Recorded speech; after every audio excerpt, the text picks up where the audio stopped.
Imbis na makipag-compete ka sa thousands na freelancers sa mga freelancing sites like Upwork or online jobs or other freelancing sites, ngayon i-share ko sa inyo kung ano yung strategy na ginawa ko, paano ako nakaland ng client in just 1 month. Starting from scratch. Oo, nag-create ako ng Upwork account, online jobs accounts, nag-send ako ng daming proposals, messages, emails, pero wala. So, hindi ako nag-stop. Gumawa ako ng way. Naghanap ako ng strategy paano ko siya gagawin. And ngayon, i-share ko sa inyo kung paano ko siya ginawa. Paano ako nagkaroon ng first client ko in just 1 month, starting from scratch. Alam naman natin na kapag beginner, mostly talaga pumunta sila sa online jobs or sa Upwork para makapaghanap ng client. But in my experience, hindi talaga siya nag-work sa akin. So, naghanap talaga ako ng way. Kasi ito yung reality. Kapag nag-register ka ng account sa Upwork or sa online jobs, you are competing with thousands of people. And clients usually go for experienced freelancers, yung may ipapakitang portfolio, may experience na, and kaya nang gawin yung task agad-agad. And sometimes, kung gusto mo talagang mapansin ka, kailangan mong babaan yung price mo para matanggap ka. That's why, nag-isip ako ng strategy kung paano ako makakaland ng client without competing with thousands of freelancers sa mga freelancing sites. So, strategy number 1, after ko mag-send ng hundreds of resumes and applications, ito talaga yung isa na una kong ginawa. Nakita ko yung Facebook ko, nag-create kasi ako ng bagong Facebook, and na-realize ko there's a way to use Facebook para makapaghanap ng client. So ito yung strategy ko. I send a lot of friend requests, not to my target clients, alright? I send friend requests to my fellow freelancers, alright? Nag-send ako ng mga friend requests sa mga freelancers na may mga trabaho na, may mga experience na, and ang ginawa ko, nagme-message ako sa kanila. For example, hey, I'm Jovel de Lima, I do video editing like this. If you know someone who might need my service, feel free to reach out. Alright, something ganon. So, yung tao naman na yun na message mo, kapadalas nagre-reply naman sila. And kung ikaw naman syempre ang tatanungin, hindi ka naman basta-basta magre-recommend ng someone na hindi mo kilala and hindi mo alam yung capabilities niya.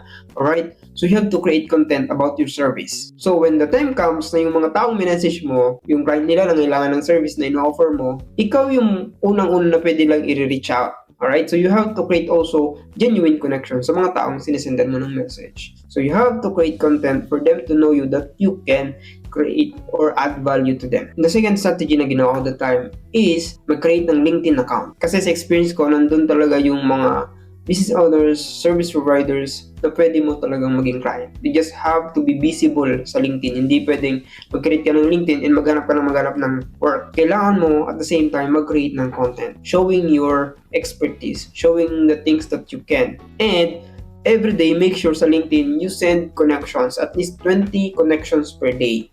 And every time may mga tao na nag-accept ng connections mo, you have to message them. And ano yung i-message mo sa kanila? Kagaya ng ginagawa natin sa Facebook. You're going to send them na mag-introduce ka ng sarili mo, hey, ganito, ganyan, I am doing this, in that. If you might need my service in the future, or you might know someone na kailangan yung service ko, feel free to reach out. So, madami naman yung nagre-reply sa ganyan na message. So, pwede mo naman yan i-copy. So, depende na lang kung ano yung feel mo na gusto mong i-message. And at the same time, hindi ka lang basta nag-message. Kailangan, nagsusupport ka din sa mga post nila. At the same time, nag-create ka ng content about sa service mo. So, ano yung ginagawa natin dito? We are creating familiarity about your service.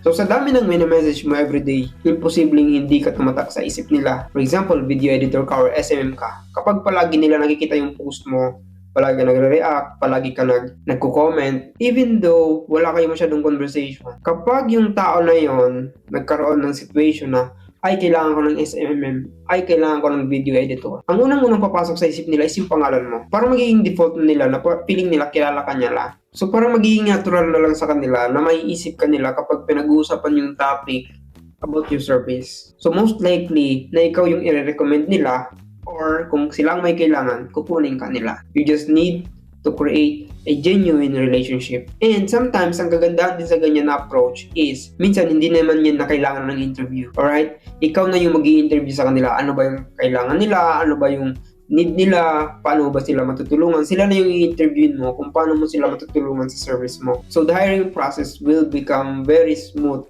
kasi the two of you will feel close and like you both know each other. So isa sa mga tip ko sa inyo kapag mag-start kayo ng LinkedIn account, you have to optimize your LinkedIn account.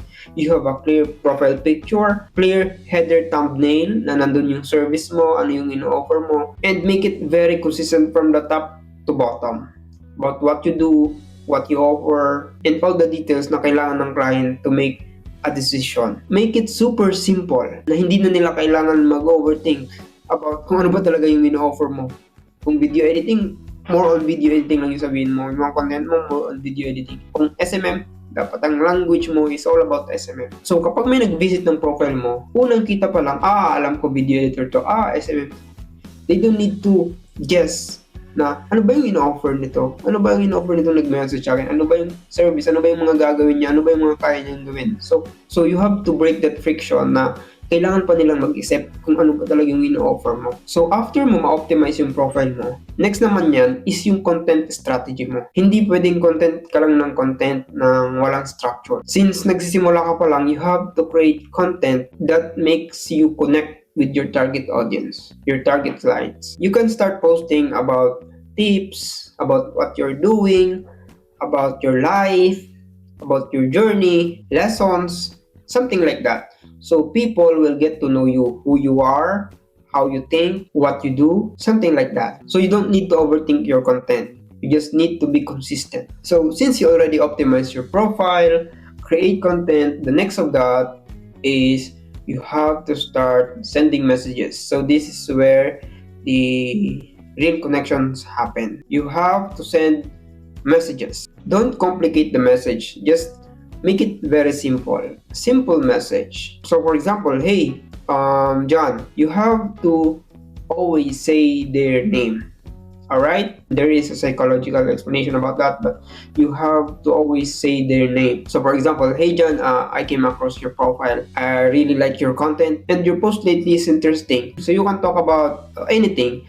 So people respond to something that they are in it. Alright, so people want to talk about them. Alright, so you have to take that strategy. People want to talk about them. So you have to start talking about them if you want to get their attention. Isa sa mga strategy ko na ginawa is nag-start ako ng podcast international na ginigest ko yung mga target clients ko. So sino ba naman ang aayaw kapag in-invite sa podcast, diba? So yun na yung naging strategy ko. Kahit hindi ako ganun kagaling mag-English, makipag-usap, nilakasan ko lang talaga ang loob ko, nag-invite ako ng mga business owners and naging way yun.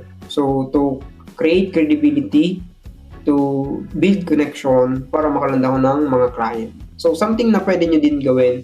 So, if kaya ninyo mag-podcast. So, you have just to think of something na kaya ninyong gawin to have a genuine connection and relationship with your target audience or target clients. And gusto ko din maging honest sa inyo, sa totoo lang, hindi to madali, hindi siya overnight na or 1 month. Kung nagawa kong 1 month, hindi natin alam, baka magawa na ng 1 week o 2 weeks, 3 weeks, di ko natin alam, maybe 2 months. So, it will depends, of course, sa consistency mo and kung paano mo siya talaga i-execute. Mare-reject ka, mai-ignore ka, ang daming pwedeng mangyari. Pero tandaan mo, all it takes is just one client, one yes client na mag-agree sa'yo, i-hire ka, and that is where everything will start. Alright? So you just need to keep on doing the things that kailangan mo para makaland ng first client or even second client or third client. So kung nagsisimula ka pa lang, tandaan mo lang to. Hindi mo kailangan ng sobrang daming platform. Kailangan mo lang ng better na positioning and consistency. So kung gusto mo lang simulan ng freelancing journey mo this year, 2026, simulan mo sa mga natutunan mo sa video na to and i-apply mo. So kung nakatulong sa iyo ang video na to, please subscribe and like and share na din yung video natin para madami din na makapanood. At the same time, support Loco Genius Podcast and support Loco Genius Apparel. You can get one on the Black app. So I'll be posting more videos about freelancing. Thank you so much. Have a great day and see you at the top. Bye bye.